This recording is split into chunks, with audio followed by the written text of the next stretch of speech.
Beats Music.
Je suis resté lié à cette parole. Malgré les dires des hommes, malgré les rires des femmes, je savais que toi tu m'as dit. Tu ne te réponds pas de ce que tu dis. Tu as dit dans ta parole, tu as accompli les prédictions de tes serviteurs. Et tu as accompli les prédictions de tes envoyés. Tu as dit, aujourd'hui tu as accompli. Voilà pourquoi lui et les sœurs entières célèbrent ce jour. Un grand jour. Un jour de gloire. Un jour de grâce. Un jour de miséricorde. Nous te disons merci pour cela. Voilà pourquoi la Bible dit, ce qui sera lié sur la terre, ça sera lié dans le ciel. Et ce qui sera délié sur la terre, sera lié dans le ciel. Maintenant, je délie à jamais l'élévation. Je délie à jamais les succès. Je délie à jamais la gloire, la stabilité, dans le nom puissant de Jésus.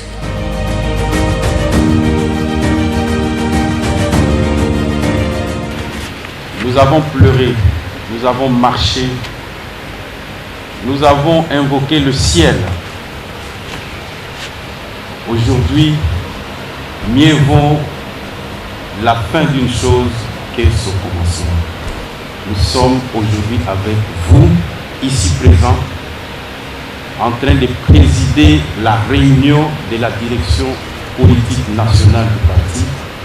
Et je suis l'homme le plus heureux de voir tous les hauts cadres, tout ce que nous avons comme crème à l'UNC ici présent pour me péter la main. Les pronostics ont été déviés. Ce n'est pas pour rien que nous avons passé le communiqué seulement hier dans la soirée, parce que nous voulions compter sur les nôtres.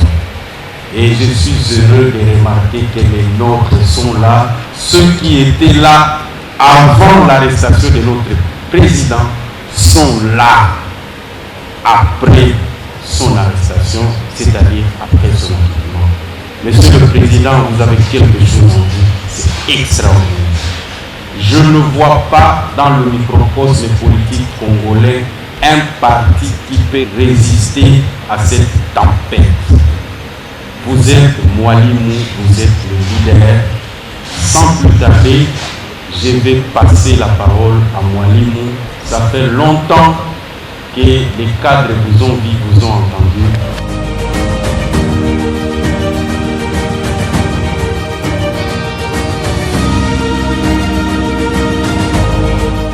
Vos prières ayant été exaucées,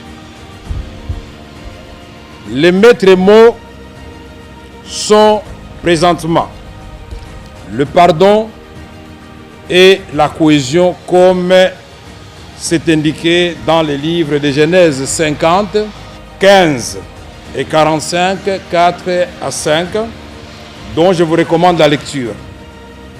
Il s'agit de l'histoire de Joseph qui avait dit à ses frères, venez près de moi.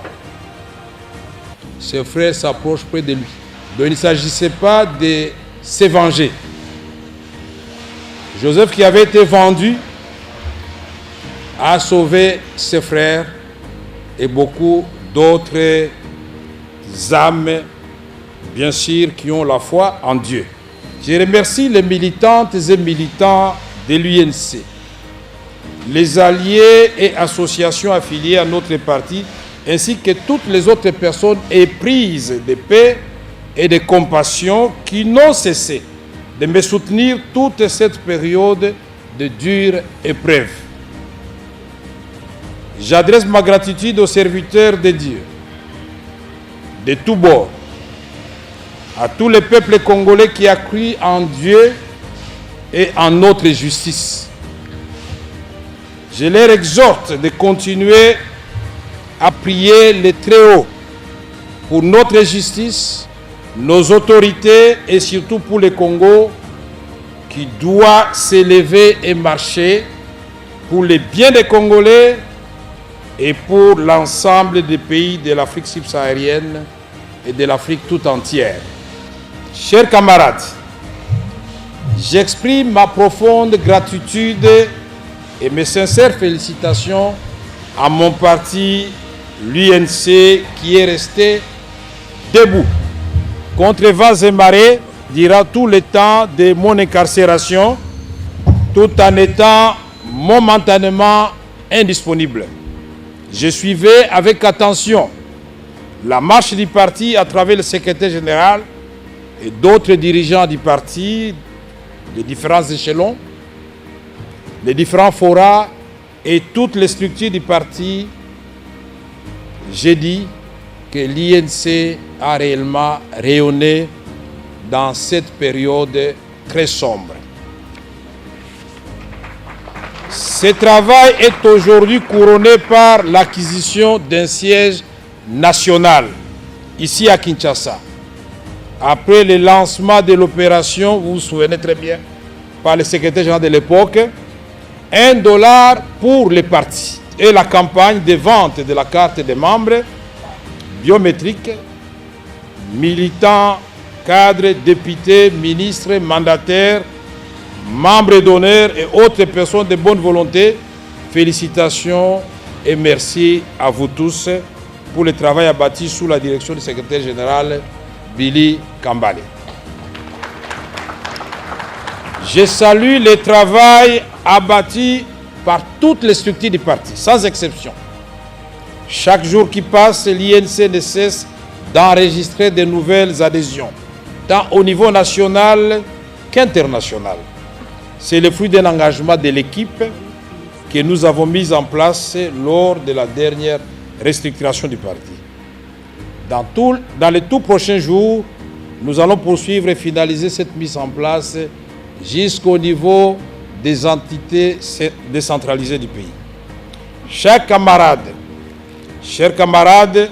nous devons préserver la cohésion et le respect mutuel. Notre parti a une hiérarchie qui nous impose une attitude responsable. Nous avons eu à déplorer la naissance de quelques groupes à la solde de certains, mais cela n'est pas l'apanage de notre seul parti. Le tout, c'est de savoir comment capitaliser cette diversité dans le seul intérêt de propulser le parti. Je me réjouis du fait que nous avons montré que nous pouvons nous dépasser sans amener ces divergences du parti sur la place publique. De même, le respect des aînés sera accompagné de la considération envers les plus jeunes. Je m'engage à y veiller personnellement, car la cohésion doit demeurer le maître mot. La gestion des ambitions dans une circonscription électorale ne devrait pas susciter de la rivalité négative ni de l'animosité. Chers camarades, travaillons ensemble et ensemble nous sommes forts. Ensemble, nous allons donner à l'INC un grand groupe parlementaire. C'est notre objectif pour les élections de 2023. Et pour y parvenir, nous devons rester unis, soudés et cultiver l'amour parmi nous. Chers camarades, nous suivons avec une attention soutenue les drames qui se déroulent encore une fois à l'est de la République démocratique du Congo, c'est que nous condamnons avec fermeté et apportons ici notre solidarité aux populations éplorées. L'État n'est pas au discours ni aux incantations. J'annonce ma descente dans cette partie du pays dans les tout prochains jours en vue d'annoncer publiquement ma contribution à la recherche de la paix durable à cette guerre.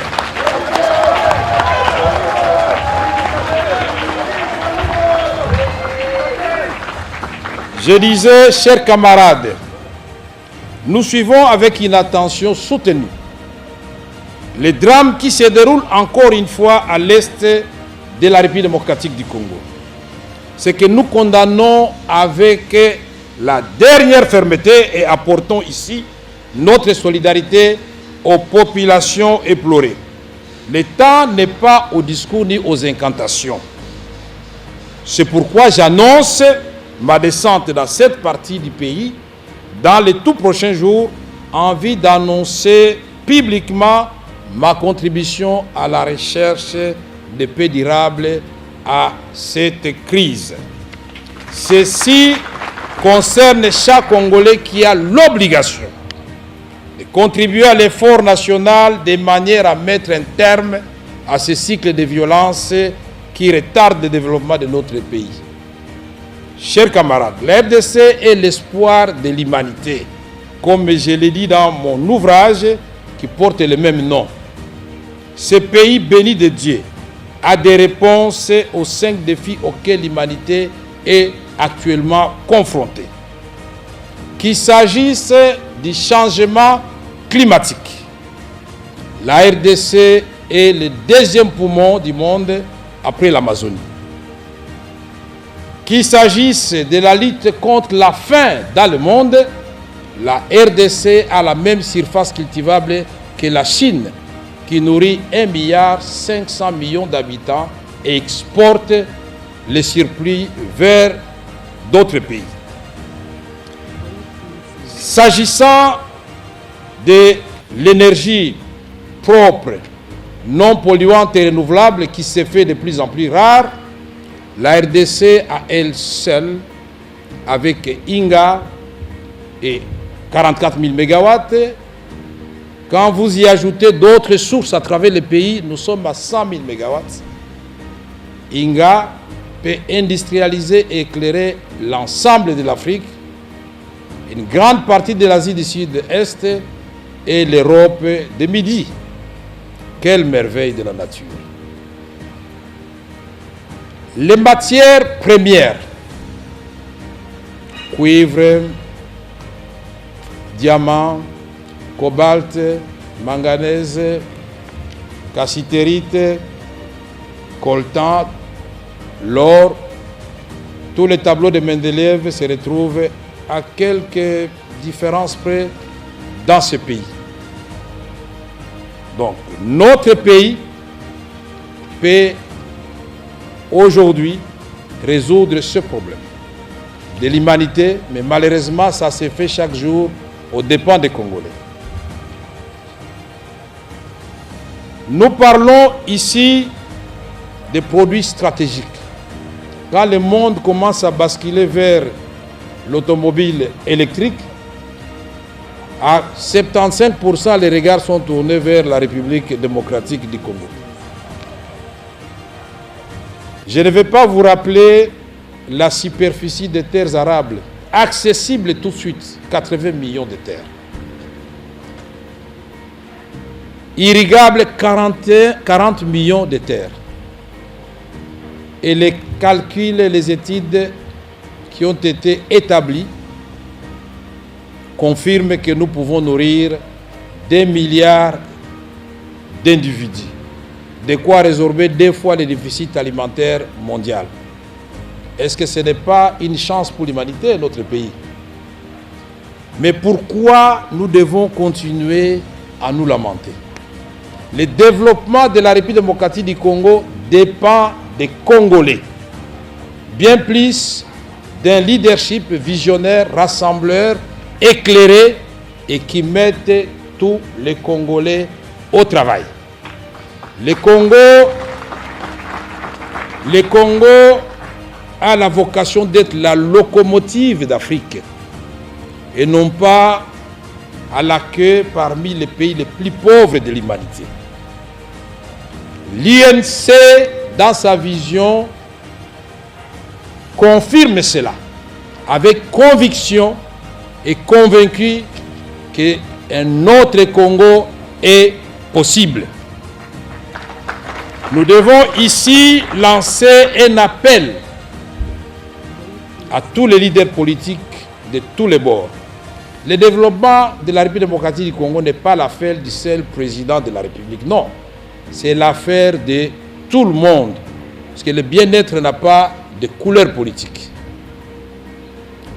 Après l'entretien fructueux que j'ai eu avec son Excellence, Monsieur le Président de la République, j'ai entamé des contacts à la demande de plusieurs ambassadeurs pour discuter du problème qui aujourd'hui gangrène l'Est de la République démocratique du Congo.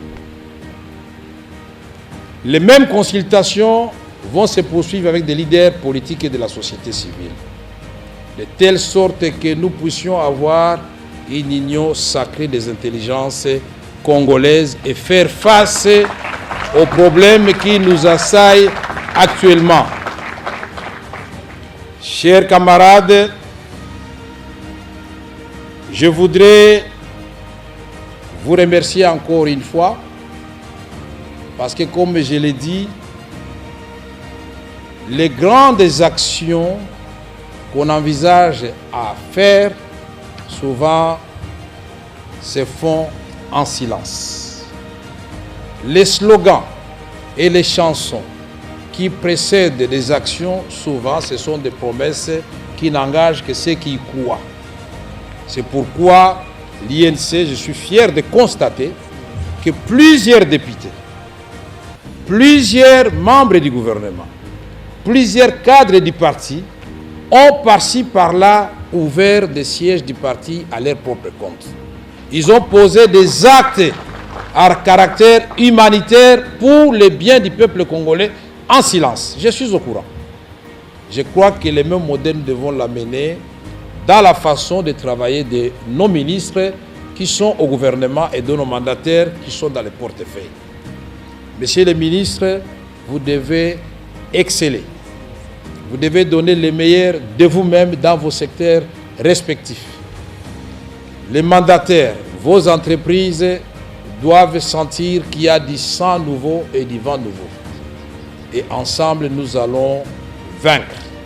La vraie campagne électorale pour notre parti, pour que nous ayons beaucoup de députés, c'est ce que vous êtes en train de faire maintenant et je vous exhorte à faire davantage. J'ai vu des responsables de notre parti politique se rendre au chevet de nos populations du Nord Kivu, de l'Ituri, du Sud Kivu. Je voudrais, honorables députés, vous féliciter et vous remercier de m'avoir précédé à ces lieux de drame. Nous nous y rendons ensemble très prochainement avec les ministres qui seront disponibles et les membres de la direction politique nationale. Les jeunes et les femmes, nous irons à l'est de la République démocratique du Congo. Requinquer cette population aujourd'hui éplorée. Puisse Dieu bénir la République démocratique du Congo et son peuple. Je vous remercie, camarades, pour votre attention.